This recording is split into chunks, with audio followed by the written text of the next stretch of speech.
Buenas noches.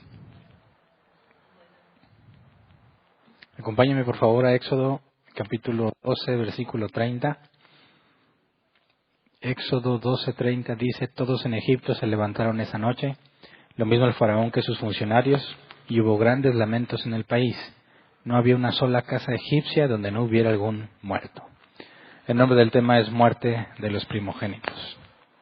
Y bueno, se llega el momento de estudiar lo que pasó en la plaga, ¿verdad? Vimos la clase pasada el tema de la fiesta de los panes sin levadura. La antepasada vimos la Pascua. Y hoy vamos a retomar cronológicamente lo que habíamos estado viendo, ¿verdad? Habíamos visto que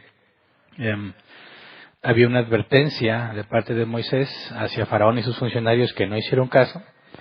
Vimos que Dios le había dicho a Moisés que la intención de esta plaga era muy distinta a las plagas anteriores, porque en esta plaga efectivamente el faraón se iba a doblegar. Las plagas anteriores no estaban diseñadas para que Faraón se doblegara, ¿verdad? Solamente para mostrar el poder de Dios. Pero en esta plaga en específico sí. Recordemos eso en Éxodo 11, 1 al 2, para ir entrando un poco el contexto, porque como que se nos perdió estudiando la Pascua y la fiesta de los panes sin levadura. Lo recordemos brevemente. Éxodo 11, 1 al 2 dice: el Señor le dijo a Moisés: voy a traer una plaga más sobre el Faraón y sobre Egipto. Después de eso dejará que se vayan. Y cuando lo haga, los echará de aquí para siempre. Habla con el pueblo y diles que todos ellos, hombres y mujeres, deben pedirle a sus vecinos y vecinas objetos de oro y de plata. Esa es la instrucción que se le había dado, ¿verdad? Y luego vamos al versículo 4 al 9.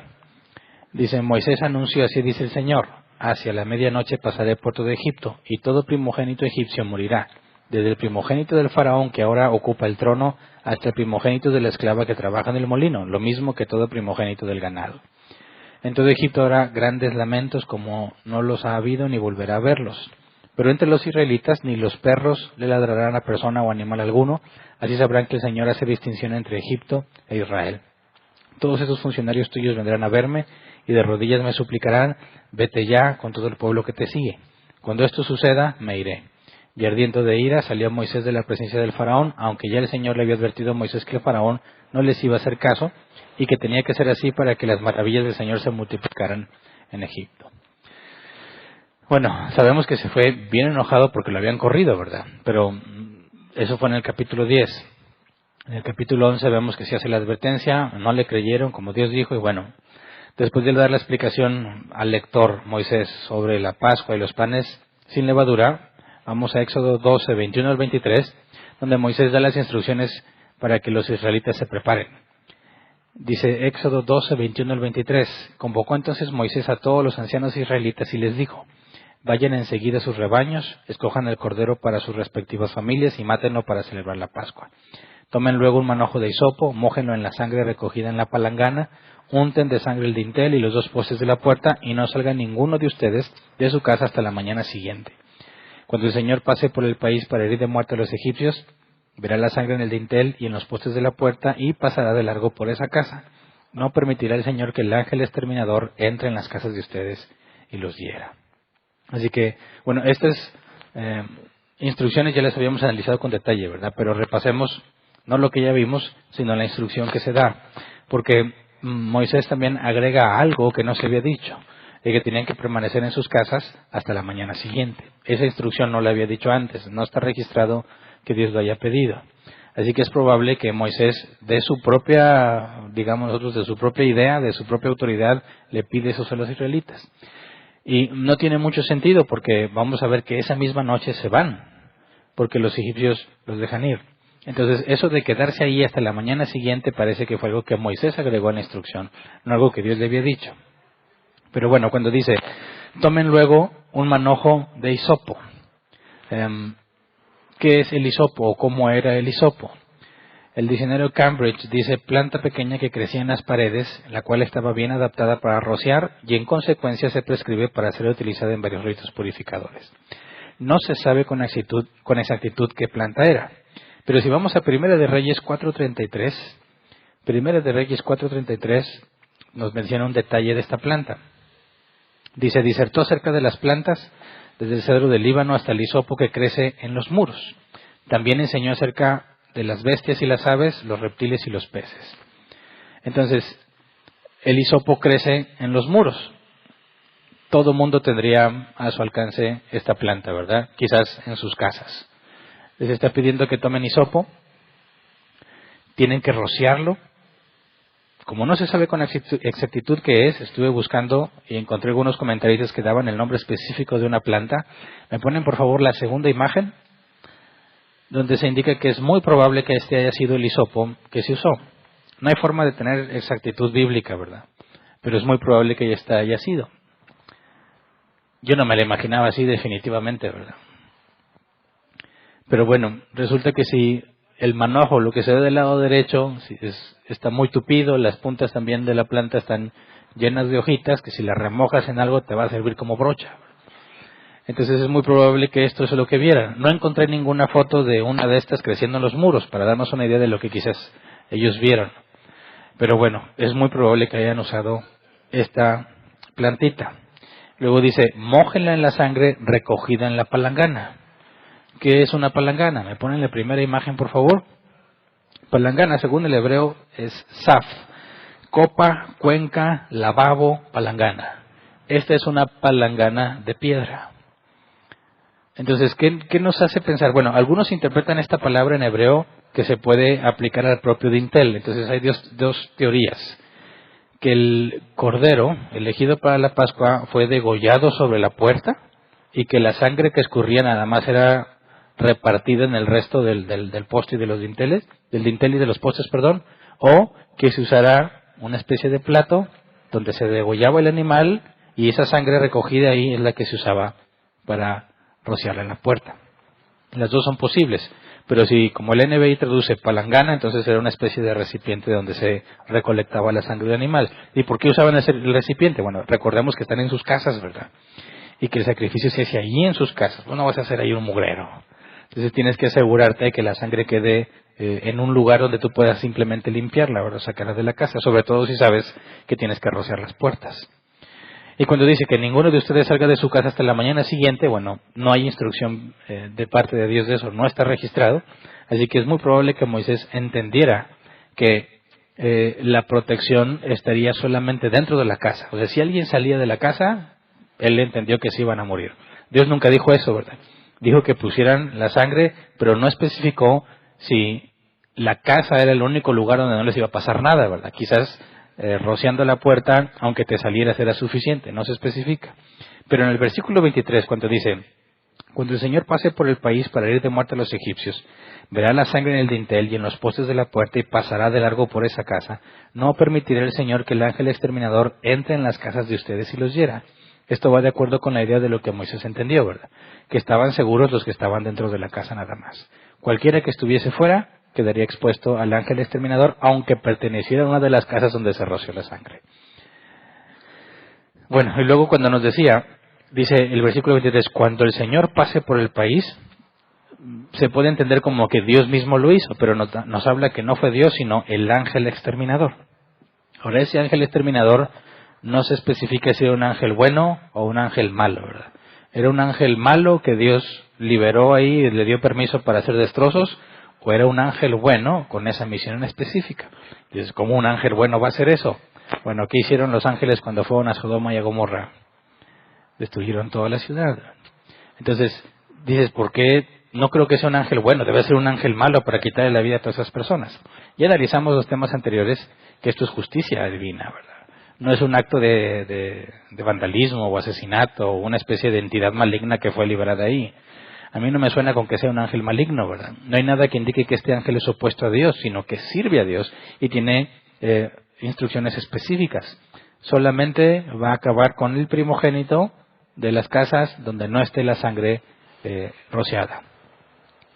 Así que hay instrucciones específicas, es un ángel al servicio de Dios. Es posible que sea un ángel malo, no lo puedo negar, pero no me parece que sea un ángel malo, ¿verdad? Simplemente es un ángel que está llevando a cabo las instrucciones con respecto a la justicia divina. Y luego vamos a leer Éxodo 12, 24 al 28, donde Moisés les recuerda que la Pascua es una instrucción que se debe acatar perpetuamente. Éxodo 12, 24 al 28 dice, obedezcan estas instrucciones, será una ley perpetua para ustedes y para sus hijos. Cuando entren en la tierra que el Señor ha prometido darles, ustedes seguirán celebrando esta ceremonia. Y cuando sus hijos les pregunten qué significa para ustedes esta ceremonia, les responderán, Este sacrificio es la Pascua del Señor, que en Egipto pasó de largo por las casas israelitas. Hirió de muerte a los egipcios, pero a nuestras familias les salvó la vida. Al oír esto, los israelitas se inclinaron y adoraron al Señor, y fueron y cumplieron al pie de la letra lo que el Señor les había ordenado a Moisés y a Aarón. Entonces, fueron obedientes. Bueno, ¿quién se arriesgaría, verdad? ¿Quién después de semejante instrucción y con todo lo que has visto, quién diría, se me hace que no va a pasar nada? Obviamente todos iban a obedecer. Y no porque sean muy obedientes, porque ya vamos a ver todo lo que va a pasar con ellos, sino porque tienen en claro la evidencia de todas las plagas y no hay razón para desobedecerlo. Entonces lo están obedeciendo al pie de la letra, pero no nos confundamos. No significa que eran personas muy obedientes, ¿verdad? Esto lo están haciendo por sí mismos, para librar a sus hijos, ¿verdad? O si tú eres el primogénito, pues para librarte a ti mismo. Pero eso no significa que son personas rectas y obedientes, como vamos a ver que se van a empezar a revelar después de que sale. Ahora, cuando dice el versículo 27, ese sacrificio es la Pascua. La palabra Pascua es el hebreo Pesaj, que se traduce como Pascua. Y la palabra que dice que en Egipto pasó de largo, la palabra pasó es Pakaj, que se traduce como pasar o brincar. Ahora, aquí hay una relación, porque Pesaj viene de Pakaj. Lo que nos dice que Pascua significa pasar o brincar o pasar por alto, ¿verdad? Así de simple era el nombre y el contexto. Al celebrar la Pascua tenía claro la idea de que el ángel pasó de largo y no aplicó justicia en sus casas. Así que ya tenemos a los israelitas listos, ¿verdad? Ya hicieron todo lo que se les mandó, ya están preparados, ya saben que tienen que estar listos para partir. El problema es que los egipcios ni se esperan lo que viene, ¿verdad? Moisés hizo la advertencia, pero no hicieron caso. Así que mientras los israelitas están todos listos esperando lo que Dios va a hacer, los egipcios están como si nada, totalmente desprevenidos, no esperan que algo malo les vaya a pasar. Leamos Éxodo 12, 29 al 30. A medianoche el Señor hirió de muerte a todos los primogénitos egipcios, desde el primogénito del faraón en el trono hasta el primogénito del preso en la cárcel, así como las primeras crías de todo el ganado. Todos en Egipto se levantaron esa noche, lo mismo el faraón que sus funcionarios, y hubo grandes lamentos en el país. No había una sola casa egipcia donde no hubiera algún muerto. Así que analicemos esto con detalle. Dice, el Señor hirió de muerte a todos los primogénitos egipcios. Sabemos que no fue el Señor directamente, sino por medio del ángel exterminador, como se nos traduce en la NBI. Y cuando habla de los primogénitos, la palabra hebrea es Bekor, que se traduce como primer nacido, y es un sustantivo masculino. De ahí habíamos visto la teoría de que esto aplicaba solamente a los hombres, a los primeros hombres nacidos en cada familia, ¿verdad? Entonces, nos dice que desde el primogénito del faraón en el trono hasta el primogénito del preso en la cárcel, o sea, desde la clase social más alta hasta la clase social más baja. Y dice, así como las primeras crías de todo el ganado. Y ya vimos que estos animales, de los muchos que tenían, se consideraban sagrados, como donde habitaban las deidades, por consecuencia eran adorados estos animales, considerados como si fuesen dioses en carne. Dios iba a mostrar su poder también para con todos ellos. Iba a ser una muestra de que ellos no son nada. Pero cuando nos dice, todos en Egipto se levantaron esa noche, aquí surge una pregunta. A ver, si ellos a las 12 de la noche, recordemos que en aquellos tiempos empieza a oscurecer y la gente se guarda en sus casas, ¿verdad? Ponle que se acomodan, que cenan, no tengo información específica de cómo era la vida nocturna para ellos, pero a las 12 de la noche lo más probable es que todos estaban dormidos, ¿verdad? Era un silencio total en Egipto, si acaso los animales haciendo ruido, algunos de ellos. Pero ¿cómo es que se levantaron? ¿Cómo es que se levantaron esa noche? ¿Qué los levantó? ¿Qué fue lo que pasó? El ángel exterminador pasa y ¿qué hizo con los primogénitos? ¿Simplemente se murieron de la nada o sucedió otra cosa? Fíjate, esos comentaristas, el comentario de Helicos dice, los heridos de muerte se despertaron y despertaron a sus familiares. Hubo gritos de ayuda, una alarma general, una lucha corta y aguda y luego una muerte. ¿Qué significa? No lo dice literalmente, ¿verdad? Pero ¿qué es lo que entiende este comentarista? Que no se murieron así y ya, porque nadie se daría cuenta, ¿verdad? Mire, todos están dormidos, pasa el ángel exterminador y los mata así nomás. No se hubieran dado cuenta hasta la mañana siguiente, ¿verdad? Que todavía hay una posibilidad. Ahorita la vemos. Pero lo que los comentaristas piensan es que tuvo que haber una especie de lucha o un proceso de enfermedad que hizo que la gente se diera cuenta que algo le había pasado al primogénito, ¿verdad? Lo que entiende ese comentarista es que hubo un grito de ayuda, o sea, el ángel de la muerte, si tú eres el primogénito, habrás sentido algo, gritaste por ayuda, luchaste y te moriste. Lo que llamó la atención de toda tu casa. Y se darían cuenta que algo te estaba pasando. A eso se refería con que se levantaron esa noche. El comentario de Pulpit dice, debemos suponer una enfermedad aguda y dolorosa que termine después de unas horas de muerte. Termina después de unas horas. Este otro comentario dice, se imagina una enfermedad que te tuvo agonizando, que tuviste que haber pedido ayuda de alguna manera y te moriste sin esperanza, ¿verdad? Nada podía salvarte. Otra teoría, eso es lo que podría despertar a la gente, pero también hay una teoría silenciosa. ¿Cómo le haces para que todos se levanten esa noche? Y si el ángel exterminador silenciosamente mató a los primogénitos, ¿cómo se darían cuenta? Bueno, recordemos el contexto que habíamos visto cuando estudiamos Éxodo capítulo 11, el versículo 6. El comentario de Likus decía, los gritos agudos pronunciados por los dolientes en el este son bien conocidos por los viajeros. El señor Stuart Poole escuchó los gritos de las mujeres egipcias en el Cairo, en el Gran Cólera de 1848, a una distancia de 3.2 kilómetros. Esto ya lo habíamos visto, ¿verdad? Nos imaginábamos de aquí a la tienda Walmart que está la más cercana, decíamos, imagínate, allá pasó algo, están gritando, están llorando, y hasta acá lo escuchas. Dice también, los monumentos egipcios representan a los dolientes que se rasgan el cabello, se ponen polvo en la cabeza y se golpean los senos. El comentario Pulpi dice, la violencia de las emociones orientales y la libertad con que se vertían o ventilaban son bien conocidas. Herodoto relata que los egipcios se desnudaban y se golpeaban los senos en los funerales. Entonces, ¿cómo le haces para que todo Egipto se dé cuenta de que sus primogénitos están muertos? Basta con que uno se dé cuenta, ¿verdad? ¿Cómo se iba a comportar ese que se diera cuenta? Iba a empezar a gritar y a aventar tierra y a desnudarse y a golpearse. Eso iba a despertar a los de su casa. ¿Y qué iban a hacer los de su casa cuando vieran al primogénito muerto? Lo mismo. Ahora, esa casa iba a despertar a todos los que están ahí, ¿verdad? Y es una reacción. Todos iban a empezar a despertarse, no porque necesariamente los que fueron heridos por la plaga estuvieran gritando, sino por toda la reacción de la gente al darse cuenta que sus familiares estaban muertos. Entonces imagínate la escena, si eran así, cuando se moría un familiar, imagínate cada casa, como dice la siguiente parte, no había una sola casa egipcia donde no hubiera algún muerto. Imagínate el grito, todos los lamentos, tal como Moisés advirtió, como Dios dijo, no habrá lamento ni como ese, ni lo habrá en todo Egipto. Pero cuando nos dice, no había una sola casa egipcia donde no hubiera algún muerto, nos lleva a pensar, a ver, pensemos en ciertas posibilidades. Por ejemplo, ¿qué hubiese pasado en una casa donde había puras hijas? No habría ningún muerto en esa casa, ¿verdad? Bueno, ¿qué hubiera pasado donde sí había hijos primogénitos varones, pero ya se había muerto? Nomás quedaba vivo el segundo o el tercero. ¿Habría algún muerto en esa casa? Tampoco. Entonces, ¿cómo es que en todas las casas egipcias no había una sola casa egipcia donde no hubiera algún muerto? ¿Lo debemos interpretar literal o no? Sobre todo en esas posibilidades. Bueno, aquí es importante notar que cuando la Escritura hace este tipo de afirmaciones, y lo vamos a ver un poco más adelante cuando Josué llega a la tierra prometida y dice que Dios mandó matar a todos los cananeos y dice que los exterminó, creo que la NBI es la que dice esa palabra, y luego tienes a los cananeos más adelante vivos todavía y dicen, ¿qué pasó? ¿No se supone que los habían exterminado? No, hay figuras, una figura literal o retórica que se llama hipérbole. Le dice figura retórica o literaria que consiste en aumentar o disminuir de manera excesiva un aspecto, característica o propiedad de aquello de lo que se habla.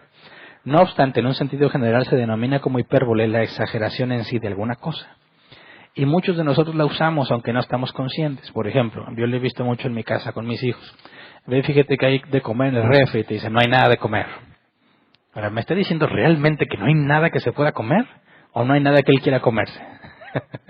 Porque vas a abrir el refrigerador y vas a encontrar tomate, cebolla, no sé, sopa, pero él no quiere comer eso. Entonces él abre el refri y dice, no hay nada para comer. Eso es una hipérbole.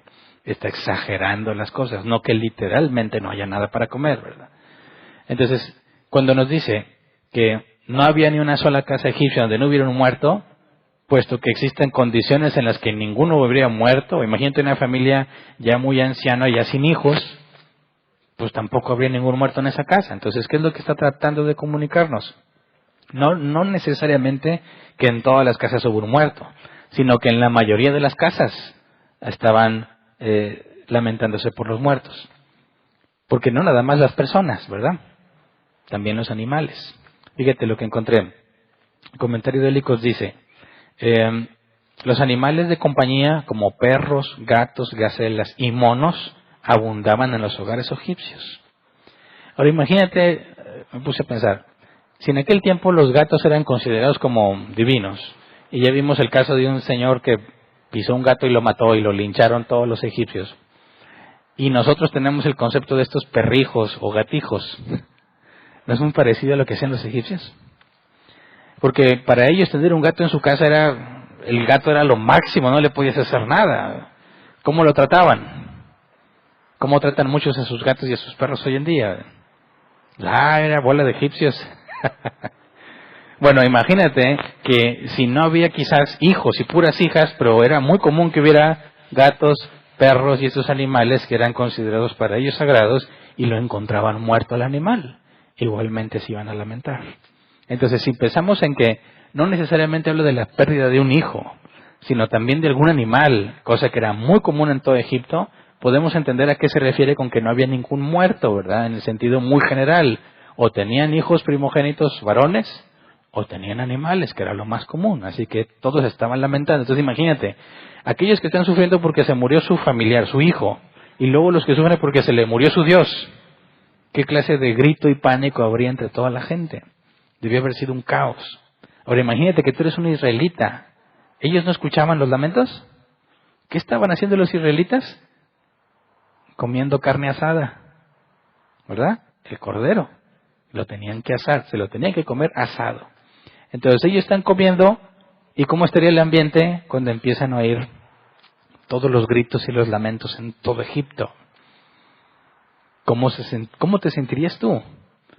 Que tú estás resguardado, aquí está tu primogénito, lo tienes contigo, y están comiéndose un cordero asado con especias amargas y panes sin levadura. Listos, porque ¿qué les dijeron? Tienen que estar preparados porque van a salir. Pero Moisés les dijo, no salgan hasta la mañana siguiente. Entonces, no están pensando ellos que ya, sino que tienen que esperar a que amanezca. Pero tienen que estar listos porque en cuanto amanezca, van a salir. Pero ¿cómo sería el sentir de ver a todos llorando y lamentándose? Por aquí surgen preguntas interesantes que vamos a ver un poco más adelante. ¿Podría alguien sentirse contento por lo que estaba pasando? Podría decir, ándele, qué bueno. ¿No? Y si tú eras de los que en tu familia los egipcios mataron a todos tus hijos varones, y luego ves lo que les está pasando a ellos, ¿te sentirías mal por ellos o te sentirías agradecido? Más adelante vamos a ver estos salmos imprecatorios. Y un salmo que dice, ¿cómo es? Parafraseado porque no lo tengo en la memoria, que bendito el que estrellare uno de sus hijos contra las peñas. Y está en la Biblia. Y es un salmo. Y si es inspirado por Dios, dices, ¿cómo es que Dios inspiró eso? ¿Cómo es que es bienaventurado el que estrella a sus niños contra las piedras? A los niños de los enemigos. Porque alguien diría, ¿cómo quisiera agarrar a uno de sus hijos y estrellarlo contra las piedras? ¿Qué clase de persona piensa así? Pero ahí está, inspirado por Dios. Y es un salmo, era algo que se cantaba para Dios. Eso es lo que a veces resulta complejo entender en los salmos imprecatorios, que habla de el deseo de que a tus enemigos les vaya mal como un mecanismo de justicia. Pero piensa, ¿ese sentimiento es ajeno al humano? ¿O es algo que el humano experimenta? Cuando te hacen algo que te duele mucho, ¿acaso no deseas que Dios haga justicia con ellos? Y si va a hacer justicia con ellos, ¿qué implica? Que ellos también van a sufrir, que también les va a doler, que también van a pagar. Así que el humano no es ajeno a ese tipo de sentimientos, ¿verdad? Porque cuando ves que, imagínate, en aquel contexto, más adelante, ¿verdad? Cuando estén en la tierra prometida, están preparados porque saben que la guerra es algo común. Y en aquel entonces la guerra no es como lo que nosotros conocemos, ¿verdad? Era mucho más salvaje, ¿verdad? Ahora desde lejos se disparan, ¿verdad? O con drones. No, allá era cuerpo a cuerpo, matar lo que fuera. A las embarazadas les cortaban el vientre y les abrían las entrañas para que los niños murieran.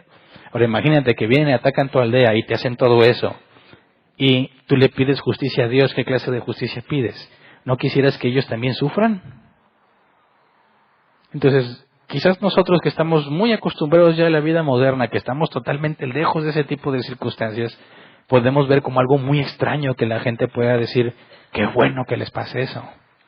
Dices, es demasiado salvaje, agresivo. No, pero ¿qué se sentirá si tú viviste en carne propia algo muy agresivo y tú estás pidiendo justicia? Por eso dije que más adelante vamos a ver los salmos imprecatorios, para entender cómo es que nosotros debemos canalizar ese mismo tipo de emociones hacia Dios. Lo vamos a sentir, vas a sentir el deseo de desquitarte. Y la Biblia dice, deja la venganza a Dios. Y si Dios es justo, le va a dar a cada quien su merecido dependiendo de lo que hizo.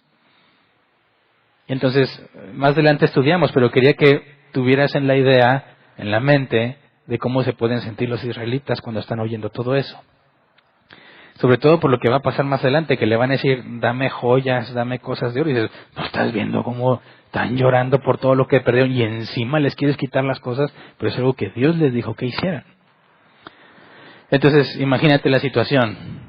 Ponle que un adulto pueda entender el sistema de justicia, de por qué les está pasando, pero los niños preguntando, ¿qué es eso?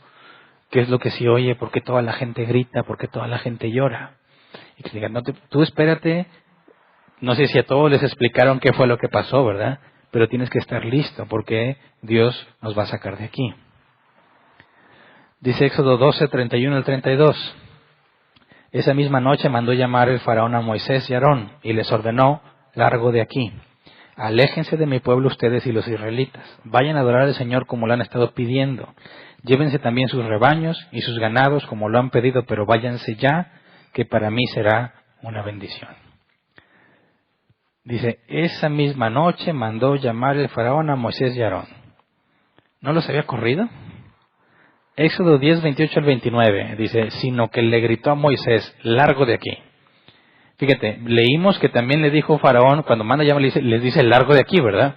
Estamos recordando en Éxodo 10, y le dice largo de aquí y cuidado con volver a presentarte ante mí. El día que vuelvas a verme, puedes darte por muerto. Bien dicho, le respondió Moisés, jamás volveré a verte. Ahora, algunos ven aquí una contradicción entre Éxodo 12, 31 y Éxodo 10, 28 y 29. Porque dicen, ¿no se supone que Moisés dijo que ya no le iba a volver a ver? Entonces, se está contradiciendo la escritura cuando Faraón manda llamar a Moisés y Aarón y se encuentran. Y cuando Moisés dijo, está bien, jamás te volveré a ver, pues no, que jamás le iba a volver a ver. Bueno, parece una contradicción, pero no lo es. Porque la prohibición es, ya, cuidado con presentarte ante mí otra vez. ¿Qué es lo que Moisés hacía cada que quería anunciar la siguiente plaga? Iba y se presentaba ante Faraón. No era llamado, ¿verdad? No le habían invitado, oye Moisés, pues ven a platicar, o ahí viene otra plaga, cuéntame, no, ¿verdad? Moisés llegaba solo, y eso es lo que Faraón le prohibió. Ya no te vas a volver a presentar ante mí, o sea, se acabó. Cada que vienes, sales con algo nuevo, ¿verdad? Ya, eso ya no va a pasar. Si vuelves a venir, te mato. Bueno, ¿qué es lo que está haciendo aquí Faraón? Le dice, ven. No es lo mismo, no es la misma prohibición, ¿verdad? No está contradiciéndose Faraón. Faraón le prohibió a Moisés presentarse, como lo estaba haciendo. Pero esta es una instrucción directa, ven. No hay contradicción aquí. Y lo está llamando para decirle, largo de aquí. Dice, aléjense de mí, de mi pueblo, ustedes y los israelitas. ¿Quiénes son ustedes? Bueno, Moisés y Aarón. Fíjate, está diciendo claro, no estoy diciendo que nomás ustedes dos se van, no. Ustedes y todos los israelitas. Está siendo muy específico, ¿verdad? Que no quede la más mínima duda que se tienen que ir todos. Dice, vayan a adorar al Señor como lo han estado pidiendo.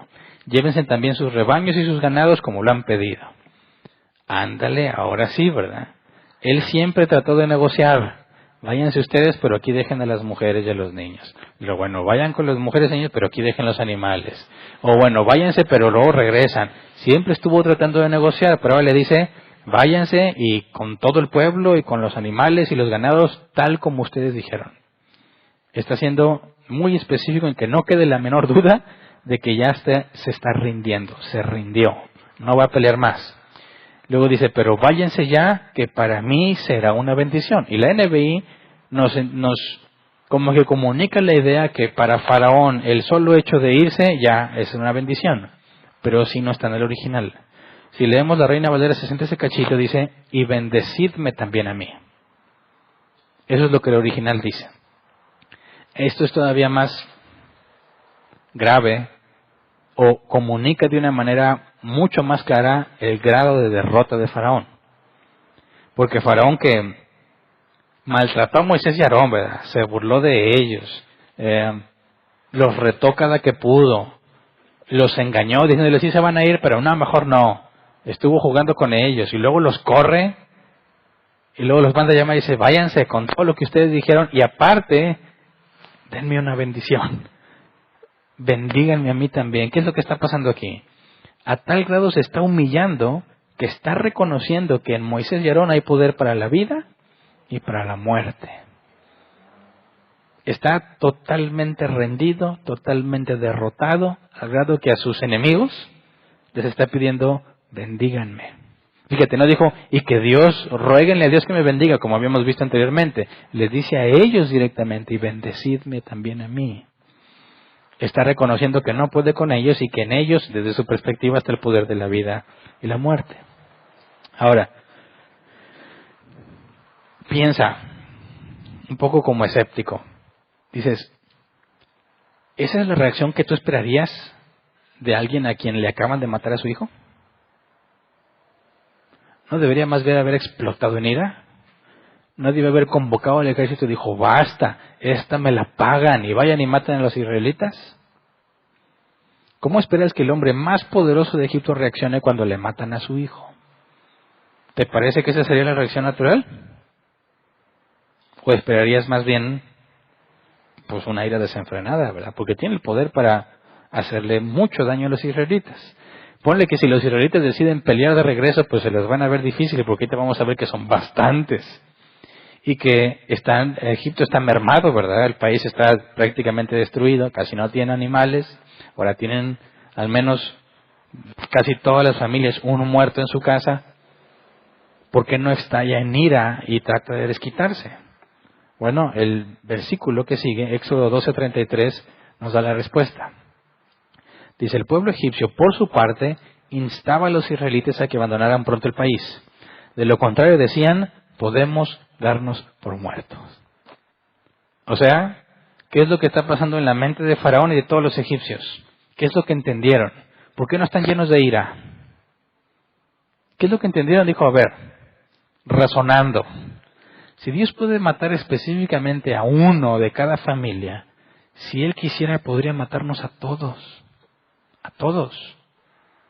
No necesita nada, o sea, no hay nada que le impida matarnos a todos. Entonces, en lugar de estallar en ira por la pérdida de su hijo, dice, peligro y me mate a mí también. A todos les dio miedo, porque conocieron el enorme poder destructivo. Porque fíjate bien, fue selectivo.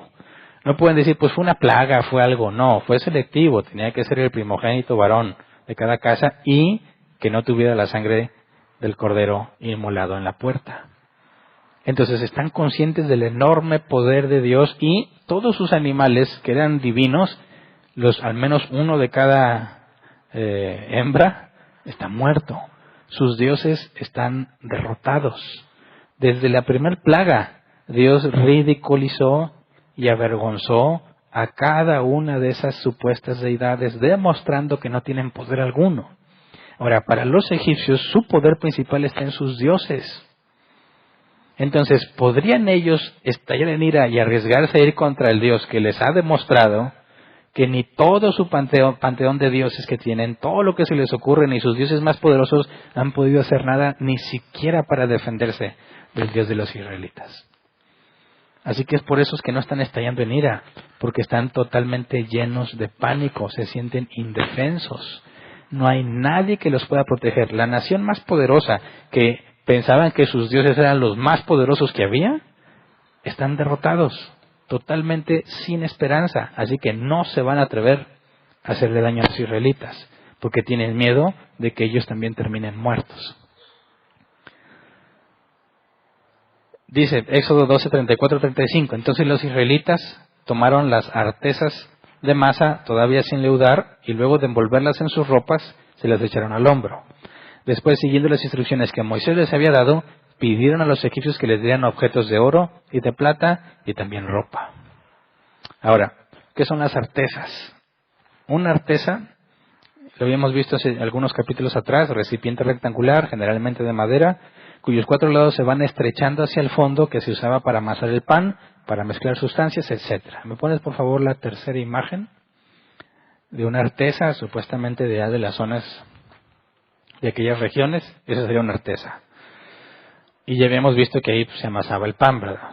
La NBI nos dice, tomaron las artesas de masa y luego las envolvieron con sus ropas, se las echaron al hombro, ¿verdad? Y empezaron el viaje. Fíjate bien, a la medianoche. No hasta la mañana siguiente como Moisés les había dicho, no. Entonces, ¿estaban los israelitas preparados? Sí, pero no para salir en la noche, porque Moisés les dijo que hasta la mañana siguiente. Entonces dice la NBI, bueno, tomaron las artesas con sus masas y se las llevaron. Es todo lo que podían llevarse para el viaje. Pero en el original no está la palabra artesas. La Reina Valera 60 traduce literal, y llevó el pueblo su masa antes que se leudase, sus masas envueltas en sus sábanas sobre sus hombros. Entonces, lo que literalmente dice no es que llevaban esas cosas de madera, sino que así la masa la agarraron en sus telas y se la llevaron. Vámonos. Estaban medio listos, ¿verdad? Sabían que iban a salir, pero no se esperaban que en ese momento. Y cuando dice, siguieron las instrucciones de Moisés que les había dado, pidieron a los egipcios que les dieran objetos de oro y de plata y también ropa. Aquí la palabra pidieron es clave. El hebreo sha'al, preguntar, pedir. Yo sé que hay muchas personas que no les da vergüenza pedir algo, ¿verdad? Pero hay otros a los que les da mucha vergüenza pedir algo. Y la diferencia radica en la respuesta que esperas, ¿verdad? Si a aquel que no le gusta recibir un no por respuesta casi no te va a pedir nada. Casi nunca, a menos que se vea muy obligado a hacerlo. Normalmente yo soy ese tipo de persona. A mí no me gusta estar pidiendo cosas. Prefiero yo sufrir, aguantarme, en lugar de ir a pedir algo. Entonces yo me imagino yo ahí. Vámonos. Y ves que todos sufrieron y están llorando y oiga, ¿cómo sacas el tema? O sea, no tendré unas cosas de oro que me dé, o sea, no me lo imagino. Para mí hubiera sido muy complicado en ese, pues no sé, pues pídele tú, ¿no? Y ahí yo te ayudo a cargar. Yo evitaría, y sobre todo cuando los ves que están sufriendo, ¿verdad? Oiga, pues unos vestidos, dice, objetos de oro, de plata y también ropa, pero están preguntados, pedidos, o sea, no fue rapiña de que vámonos y quitarle la cosa a los egipcios, no. Tuvieron que decir, ¿sería usted tan amable de contribuir, no sé, a la causa? Hacemos un largo viaje, pues necesitamos cosas de oro. No dice nada cómo lo pidieron, pero lo pidieron. Y el hecho de lo que el hebreo indica es que los egipcios podían rehusarse. O sea, es un favor. ¿No tendrás por ahí cosas de oro, vestidos, alhajas, cosas valiosas que me regales antes de que me vaya? Para mí no es una pregunta fácil de hacer, sobre todo en el contexto de lo que está pasando, pero tenían la instrucción de que debían de hacerlo. Ahora, ¿qué es lo que Dios planeó con esto? Sabemos que todo eso va a ser usado para el Arca de la Alianza, para todo lo que se va a hacer en el santuario, pero los israelitas no saben, ¿verdad? Entonces, por eso hablaba de los salmos imprecatorios. ¿Qué se requiere que las personas, después de ver lo que están sufriendo y que el país está destrozado y que están en un caos, todavía decirle, oye, dame, ya me voy, dame cosas valiosas? Pero si lo ves con cuidado y los egipcios tienen miedo y están ya urgidos que se vayan, sería el único momento en que podrías pedirlo, ¿verdad? Éxodo 12:36. El Señor hizo que los egipcios vieran con buenos ojos a los israelitas, así que les dieron todo lo que les pedían. De este modo los israelitas despojaron por completo a los egipcios. O sea, si tú tenías en tu casa, siendo egipcio, pues unos 5 collares, unos 4 vestidos, no crees que le dijo, bueno, pues ahí te va un collar, no. Le dieron todo. ¿Por qué? Ya vimos que tenían mucho miedo. Miedo a que los fueran a matar también a ellos. El miedo es un factor muy poderoso. ¿Quieres qué? ¿Quieres oro? Mira, te doy todo, pero vete. No quiero que pongas mi vida en peligro mientras estés aquí. Ya aprendieron con las 10 plagas, ¿verdad? Pero lo característico dice que el Señor hizo que los egipcios vieran con buenos ojos. El original no dice que con buenos ojos. En el original es una palabra hebrea que es chen, como el queso, que se traduce como favor o gracia. Entonces esto es todavía más sorprendente, porque los egipcios dicen, sí, campeón, sí me nace dártelo. Para mí es muy sorprendente, ¿verdad? Perdieron a su familia o a sus animales, están llenos de miedo, pero no les dan las cosas nada más movidos por el miedo, sino que también les nace decir, te regalo todo. A pesar de que se queda en la ruina, el país destruido, ¿verdad? Las cosechas destruidas, los animales de las bestias, todo lo que usaban para trabajar, prácticamente mermado en su totalidad. Toda la fuerza laboral que eran los israelitas, se van. Ahora, ¿quién va a hacer el trabajo? Ellos mismos, pero no hay en qué trabajar, está todo destruido. Todo su sistema de dioses avergonzado y ridiculizado. ¿Cuál era la ventaja de que los egipcios tuvieran a los israelitas en la frontera? Protegerse de los ataques de las naciones contiguas. Se van los israelitas, quedan totalmente expuestos. Y encima les da ganas, les nace de entregar todo lo valioso que tienen. Eso es un milagro. Porque verlo desde la perspectiva de un israelita, ¿qué hicieron ellos en todo el proceso de las 10 plagas? Nada. Hasta la 10ª plaga que Dios les dijo, échense un cordero asado. Y pongan la sangre, coman esto. Esto es algo que van a observar siempre, pero es todo lo que hicieron. De la esclavitud bajo la nación más poderosa, se van, los dejan ir libremente sin que ellos usaran la violencia, sin que ellos trataran de convencer a Faraón. Dios hizo todo a través de Moisés y Aarón, y encima se van con las manos llenas. Ese es el concepto bíblico que se le pide a los cristianos. No cobres venganza tú mismo. La venganza es del Señor. ¿Me explico? Oye, no, me la hizo, me la paga. No sabe que se está metiendo con un hijo de Dios. No, es al revés. No significa que no vas a sentir nada. Claro que vas a tener muchas ganas de ir a decirle sus verdades o desquitarte o hacer algo. Pero lo que dice es, espera a que Dios lo haga. Él lo va a hacer. Y cuando Él lo haga, te vas a dar cuenta que la forma en la que Él lo hizo es mucho más justa que lo que tú ibas a hacer en tu coraje. Porque en el coraje nosotros somos muy desproporcionados muchas veces, ¿verdad? Queremos hacerle pagar desde nuestra perspectiva, desde lo que nosotros pensamos que nos hizo. Oye, pero nomás te hizo eso. No, pero me ofendió. Y seríamos un gran problema si tratáramos de hacer justicia por nuestra propia mano, porque seríamos muy desproporcionados. Pero cuando Dios lo hace perfectamente justo, que es lo peor que le puede pasar a tu enemigo, y sin que tú hayas tenido que cometer algún pecado, o a exponerte a la violencia, o a exponerte a muchas cosas. Y es posible que Dios lo haga en vida o hasta el juicio final, ¿verdad? Pero lo va a hacer. Por eso hablaba de los salmos imprecatorios, porque hay muchas partes en la Escritura. El apóstol Pablo dice que Dios les dé como merecen sus obras. Y dice, oye, Pablo, ¿dónde está el amor? No, es que acuérdate de lo que es la ira. La ira es cuando ves la injusticia, ya sea para contigo o para con otro. Y la ira reclama un justo castigo, y eso no es malo. Sobre todo cuando dices, no lo voy a hacer yo, sino Dios, haz justicia. En Apocalipsis vemos los que fueron decapitados, que estaban en el altar, clamando, ¿hasta cuándo, Dios santo y justo, vengarás nuestra sangre de los moradores de la tierra? Fíjate bien ese concepto, que a veces los cristianos batallamos mucho en comprender, y que vemos en el contexto. Se están yendo los israelitas y todavía les piden cosas, ¿verdad? Cuando hablamos de justicia, muchas veces tenemos sentimientos mezclados, porque hay quienes dicen, no, tenemos que amar a todos, a pesar de que hicieron algo muy grave injustamente. Entonces, tendemos a pensar que la idea de ver que Dios les dé su merecido es algo contrario a Dios. Es algo que no debieras desear, y eso es incorrecto. No hay nada de malo en desear que se haga justicia. El problema es que la quieras hacer tú, o que quieras que se les dé desproporcionalmente conforme a lo que hicieron. Pero el deseo de que se haga justicia y que se les dé como hicieron, eso no tiene nada de malo. Y eso nos mete en serios problemas.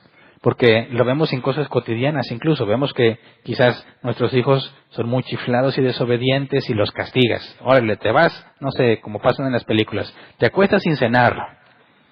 ¿Y qué pasan siempre en las películas? Que alguien va y le lleva un platito en la noche. Ándale, mi hijo, coma. Dices que pobrecito.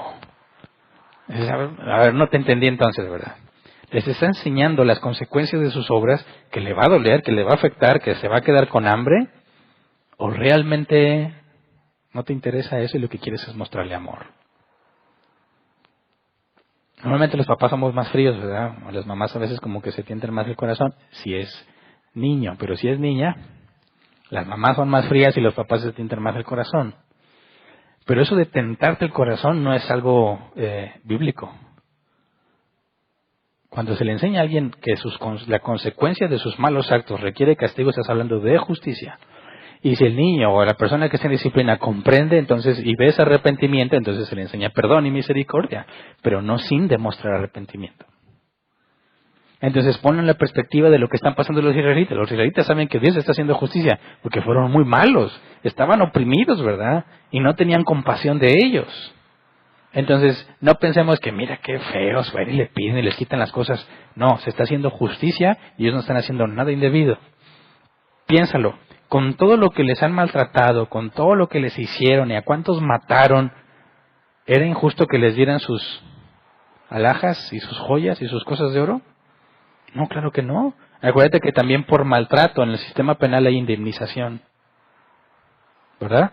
Oye, te hice un daño y a veces pues lo que quieren es dinero. Y ay, te vas a sentir bien con el dinero. No, pero me ofendiste, o así hay, sobre todo en Estados Unidos.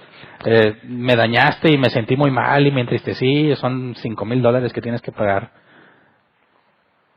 ¿Qué es lo que está haciendo aquí cuando Dios le dice, pídenle las cosas de oro y las alhajas y los vestidos? También es justicia.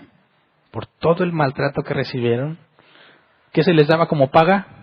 Comida nada más, es todo, no había nada más. ¿No era también necesario que Dios hiciera justicia y les despojara de los bienes para compensar todo el maltrato que recibieron? Ahora, fíjate bien cómo distorsionamos toda esa justicia cuando decimos, ay, pero pobrecitos, ya sufrieron mucho, encima les vas a querer quitar las cosas. Nos perdemos completamente en el sentido de lo que la justicia es. Y eso muchas veces nos lleva a no comprender la necesidad de un Salvador. Porque pensamos que Dios es como nosotros. ¿Verdad? Dicen algunos, no, pues, mira, yo ahorita quiero disfrutar la vida. Y ya cuando sea viejo me arrepiento. Porque piensan que el poder de arrepentirse está en ellos. O piensan que Dios dice, bueno, hombre, pues ya arrepiéntete, ya para que te salves antes de que te mueras. No, pero si Dios es justo, no te va a dar ninguna oportunidad. Pero no entendemos la justicia divina porque ni siquiera la entendemos nosotros para nosotros mismos. No entendemos la gravedad de nuestro pecado porque no comprendemos la justicia. Siempre estamos esperando, como si fuese obligación de Dios, que extienda misericordia. O que no vaya tan al extremo, ¿verdad? Sino que se modere. Dicen los judíos ortodoxos, he hecho cosas malas, pero más buenas que malas, así que Dios me va a perdonar. ¿Realmente tiene sentido eso? ¿Eso es justicia? Es como si dijeras, oye, un violador violó a una niña y el juez que lo va a juzgar, ¿qué espera el padre de la niña violada que ese juez haga? ¿Que haga justicia y lo condene? ¿O que el juez diga, a ver, no, pero hizo muchas cosas buenas, déjenlo ir? ¿Te parece eso justo? Claro que no. Y sin embargo ese es el sistema que muchos tienen en su mente cuando ves ese tipo de cosas. Pues pobrecito, y es que pues ya sufrió. No, la justicia indica que se le debe dar tal como él hizo. Y Dios no está obligado a perdonar a nadie, ni a tener misericordia de nadie, porque es Dios quien concede el arrepentimiento. Entonces, ¿qué estamos viendo aquí con los israelitas? ¿Se ensañaron? No. ¿Están sufriendo ellos angustiados porque sufrieron los egipcios? Tampoco creo eso.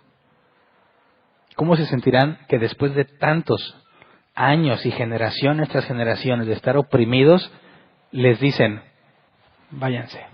¿Cuál es la expectativa? Ellos no saben a lo que van. Pero ¿cuál es la expectativa?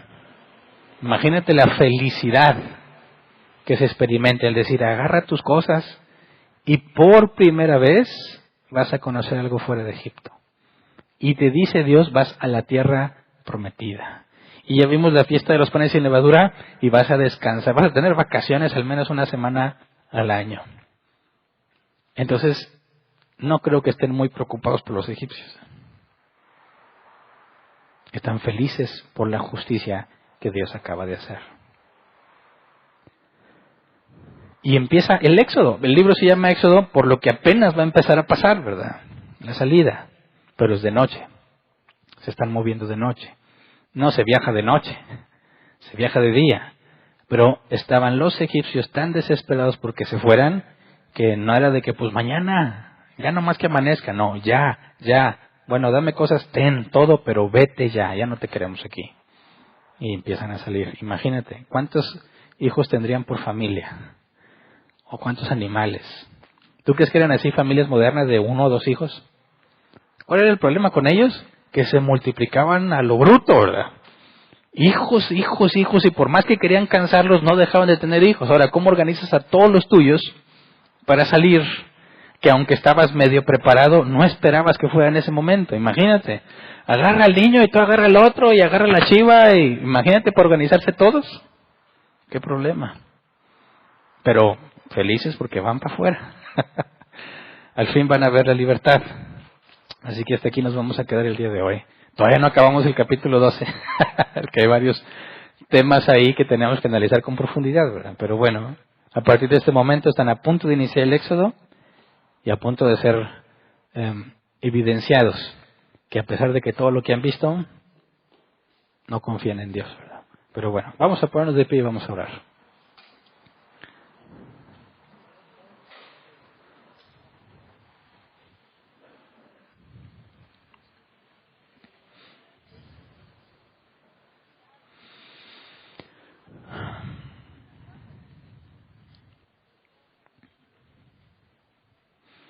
No sé, pienso mientras meditaba y estudiaba esto, que necesitamos entender más la justicia de Dios. Ver las cosas como Él las ve, porque eso nos va a permitir vernos como deberíamos vernos a nosotros mismos, ¿verdad? Cada cosa que hacemos, lo que merece cada pecado que cometemos, que estamos tan acostumbrados a recibir misericordia que pensamos que no es grave lo que hacemos. Pensamos que no es nada, cuestión que se perdone y ya, ¿verdad? Porque Dios no simplemente ya los perdona a todos y ya, porque no entiendes lo que es la justicia. He visto ateos burlándose, ¿por qué Dios no se le ocurrió otra manera de perdonarnos? Porque eso tenía que autoflagelar y dejar que lo maten en la cruz. ¿Que no había mejores opciones? Es que, bárbaro, no entiendes lo que es la justicia, no entiendes lo que merece el pecado. Y los cristianos muchas veces tampoco lo entendemos. Necesitamos un concepto de justicia bíblico. Ver a través de los lentes de lo que estamos estudiando cómo debemos entender la justicia. Cómo debemos saber que hay emociones en nosotros que no son malas, sino propias de una persona que se diga justa. La ira es algo que ningún justo, es decir, todo justo tiene que manifestar ira.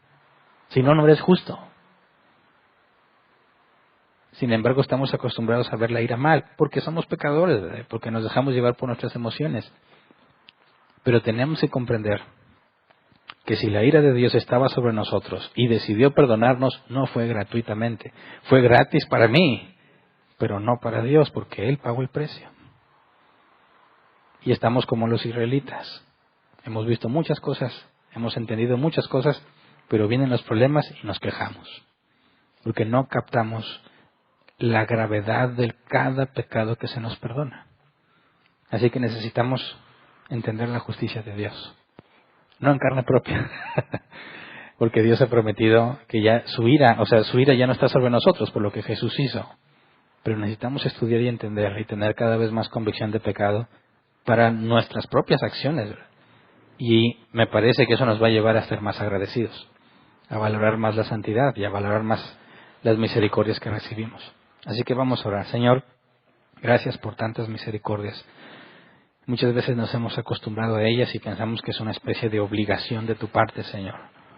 Lamentablemente hemos pecado, Señor, sin comprender las consecuencias que nuestro pecado merece. En tus misericordias, Señor, aunque tenemos problemas y dificultades, hemos llegado a pensar que eso es todo. que lo que nos pasa es lo más duro que podíamos pasar, que nuestros problemas son los problemas más grandes que alguien puede pasar, pero estamos muy lejos de la realidad. Enséñanos a ver, Señor, por medio de tu palabra, cómo es tu justicia. Entender la justicia, Señor, de manera que podamos vivir con mayor humildad y con mayor gratitud, sabiéndonos perdonados.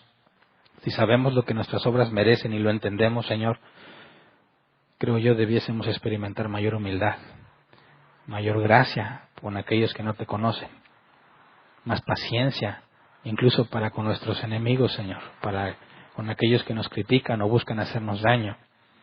Si comprendiéramos, Padre, la consecuencia de nuestro pecado y lo horrible que es, seríamos personas muy distintas, más conscientes de nuestras acciones, Señor, buscando evitar a toda costa ofenderte, porque lo que tú has hecho por nosotros, Señor, va más allá de todo nuestro entendimiento. Así que enséñanos, Padre, a ver, mientras estudiamos tu palabra y el sistema de leyes que vas a implementar, cómo funciona tu justicia, cómo se supone que debemos guiarnos, Señor, cómo debemos vernos unos a otros, saber extender misericordia cuando se requiere, Señor, pero también saber aplicar justicia cuando es merecido, saber poner en práctica, Señor, la disciplina que demandas para cada uno de nosotros y también como iglesia entre nosotros. Enséñanos a vernos con tus ojos, enséñanos a ver nuestra condición de manera que podamos ver el gran amor que demostraste por nosotros en la cruz. Gracias por tantas misericordias y por tanta paciencia que has tenido con nosotros, Señor, solamente para gloria de tu nombre. Enséñanos, Padre, a estar listos. Tu palabra dice que el día y la hora nadie lo sabe. Vendrás por nosotros y tenemos que velar. Enséñanos a vivir listos como los israelitas. Estaban en obediencia preparados. Estaban listos para que tú indicaras el momento en que debían salir, y así debemos estar nosotros esperando el momento en que tú vas a llegar por nosotros. No deseosos simplemente de partir, que es algo bueno, pero con la conciencia tranquila, Señor, de que hemos sido perdonados, de que nos hemos esforzado en tener santidad, en guardar la fe, en usar nuestros dones al servicio de los demás, Señor, confiados en que, aunque no somos perfectos y estamos muy lejos de hacerlo, hemos puesto a trabajar los dones que nos diste, Señor. Enséñanos a confiar en ti y esperar, no amando las cosas de este mundo, sino anhelando las venideras, para la gloria de tu nombre. Gracias. Amén. Pueden sentarse. Pasamos a la sección de preguntas. Si alguien tiene una pregunta, levante su mano y le llevan el micrófono. Y si nos queda tiempo, respondemos preguntas en línea, si las hay. Los miércoles normalmente no nos acabamos el tiempo, entonces no hay tantas de que no cero comentarios, eso como los domingos, ¿verdad? Aquí pues tenemos algo de tiempo, así que pregunta con confianza, aunque sea la primera vez que vengas. ¿Alguien tiene una pregunta? Levante su mano y le llevan el micrófono. Allá, por favor. ¿Qué tal, Aaron? ¿Crees que exista una conexión entre esta última plaga de los primogénitos y el hecho de que Dios le llame a Israel mi primogénito cuando Moisés se presenta a Aarón y le dice, deja ir a Israel mi primogénito, mi hijo? O sea, ¿crees que existe esta conexión entre esta última plaga y ese hecho? Sí, bueno, me parece que sí, porque vamos a ver un poco más adelante que Dios reclama a los primogénitos como suyos por cuanto les perdonó la vida. Y hablar de la primogenitura en el caso de Israel, pues tiene un contexto mucho más profundo, ¿verdad? Estás hablando de la promesa a Abraham, pero sí hay una relación directa entre lo que Dios está haciendo al quitarle la vida a los primogénitos de Egipto y llamar a Israel su primogénito. Pero lo vamos a estudiar un poco más adelante. ¿Alguien más? Acá, por favor.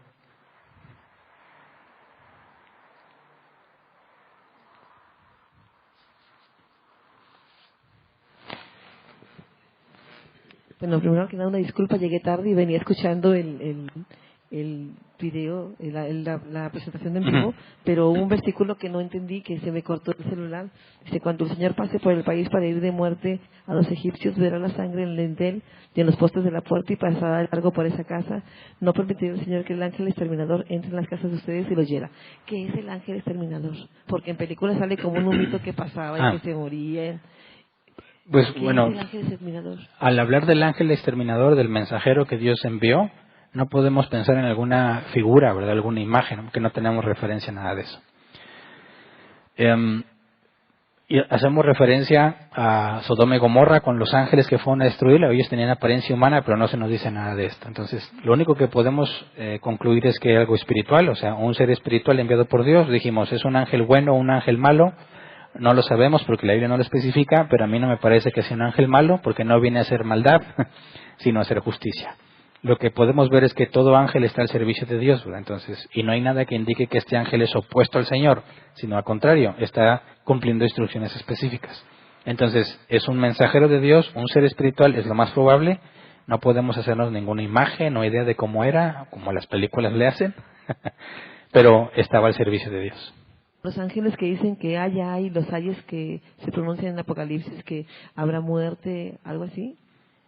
Bueno, pero aún esos, o sea, cuando hablamos de los ángeles que proclamaban el Evangelio, tampoco tenemos ninguna referencia a alguna imagen visible, ¿verdad?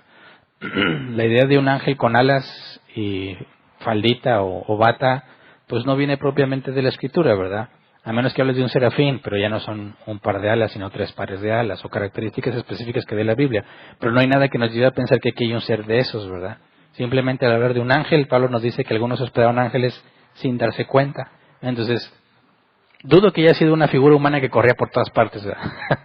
Tuvo que haber sido algo espiritual, que podía moverse con plena libertad, que no se percataban de su presencia en los lugares, y que simplemente cuando llegaba a una casa se manifestaba la plaga en el primogénito. Hasta ahí podemos llegar bíblicamente. Ok, gracias. Un día le preguntamos a Dios, ahí ¿cuál fue? Quiero verlo. En ese tiempo sí vamos a poder verlo. ¿Alguien más?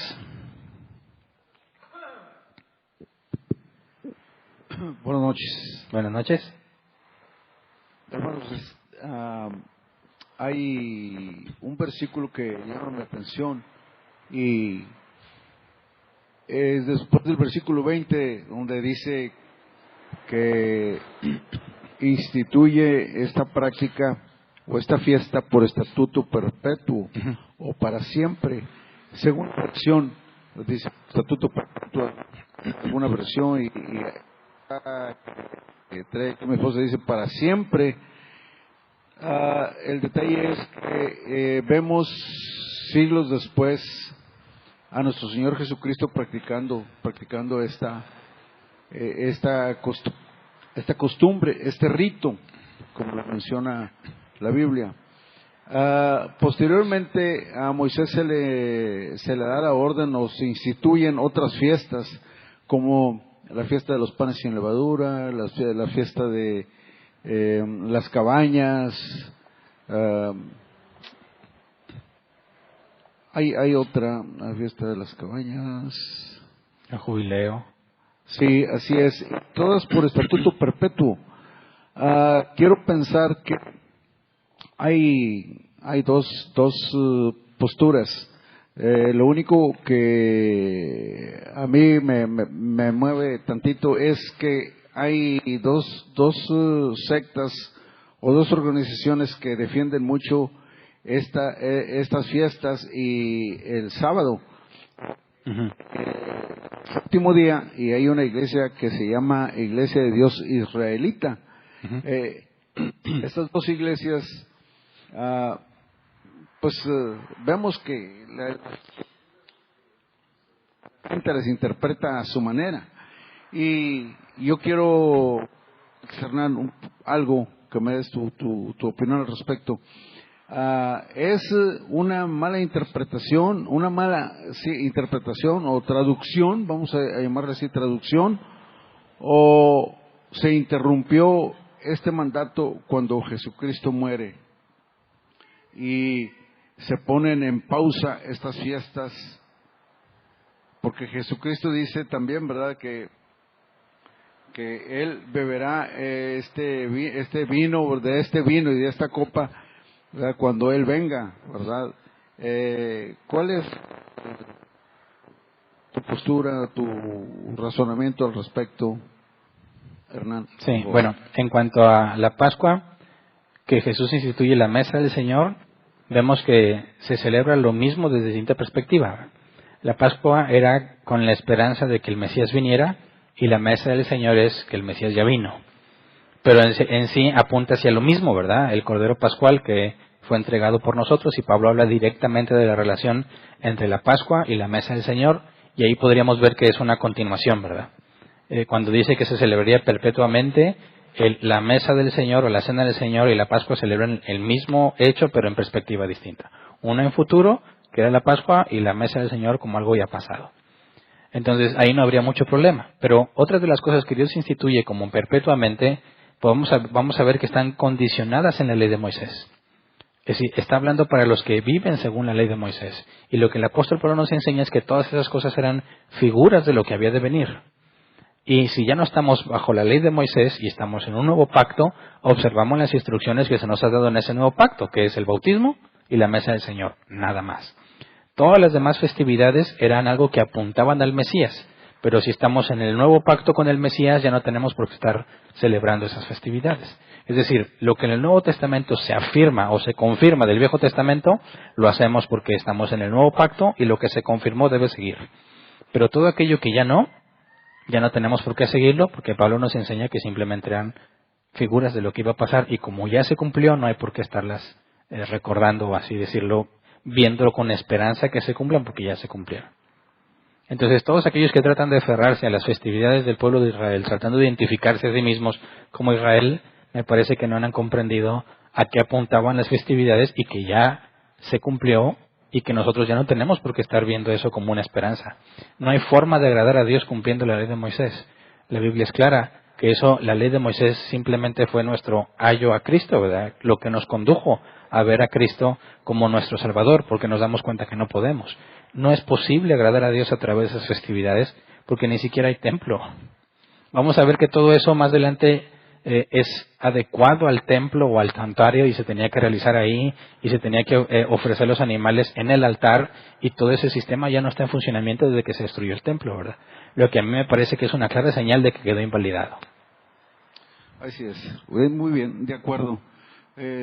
Pablo, ¿verdad?, lo menciona a los Gálatas, ¿verdad?, o Gálatas insensatos, ¿verdad?, porque permanecen, ¿verdad?, o quieren permanecer en estas cosas, ¿verdad?, que tenemos un pacto muchísimo mejor. Si por la ley fuese la justicia, en vano murió Cristo. Exactamente. Gracias, hermano. ¿Alguien más?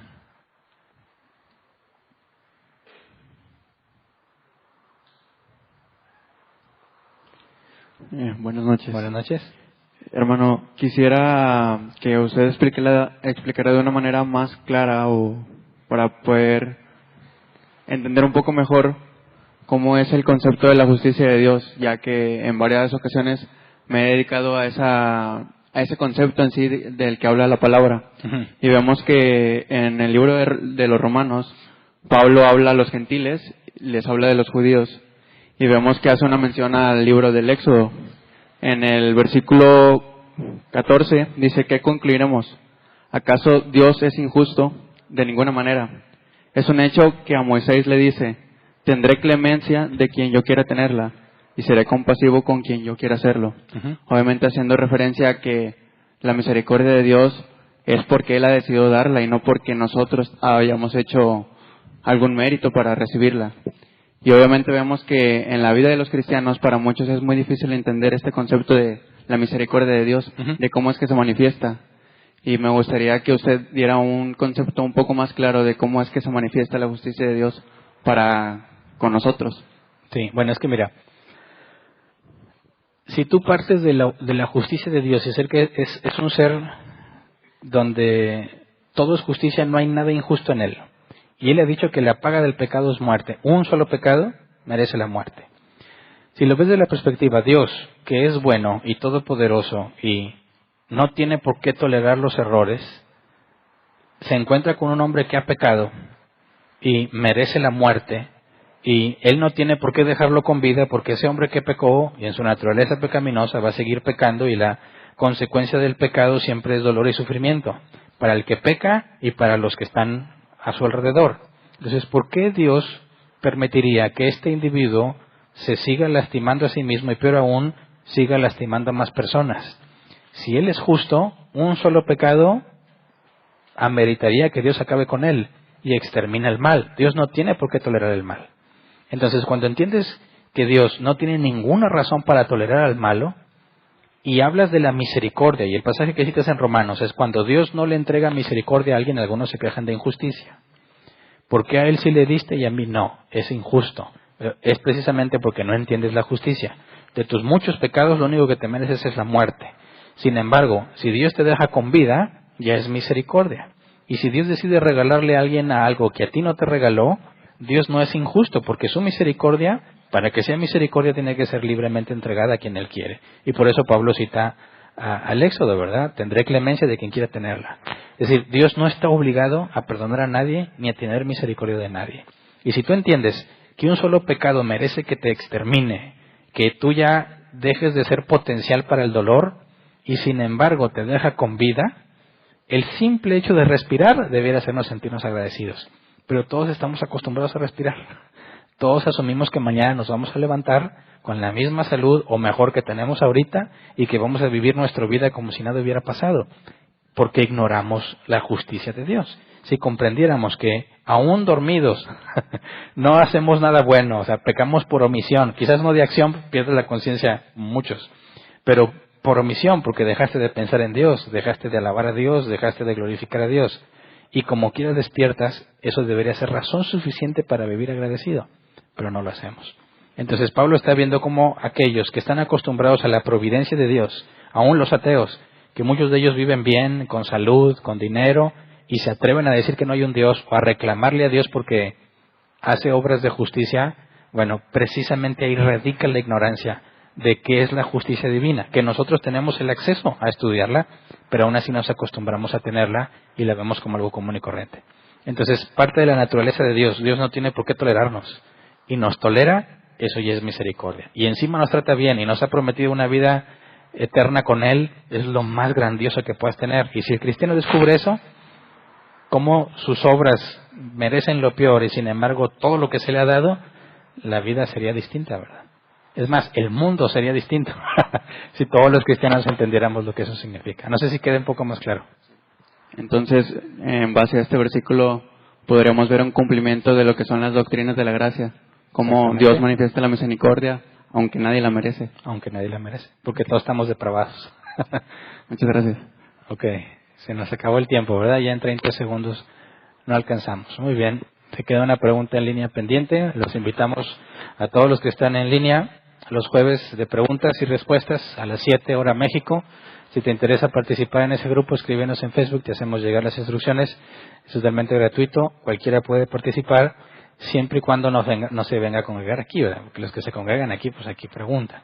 Pero si por distancia o por enfermedad, por esos factores no puedes venir, considera agregarte a ese grupo para que puedas hacer tus preguntas. Ahí respondemos preguntas de cualquier tipo. Obviamente especialmente sobre lo que se está enseñando, ¿verdad? Pero también atendemos cualquier otro tipo de preguntas. Así que los esperamos, si Dios quiere, mañana o si no, hasta el próximo domingo. Gracias.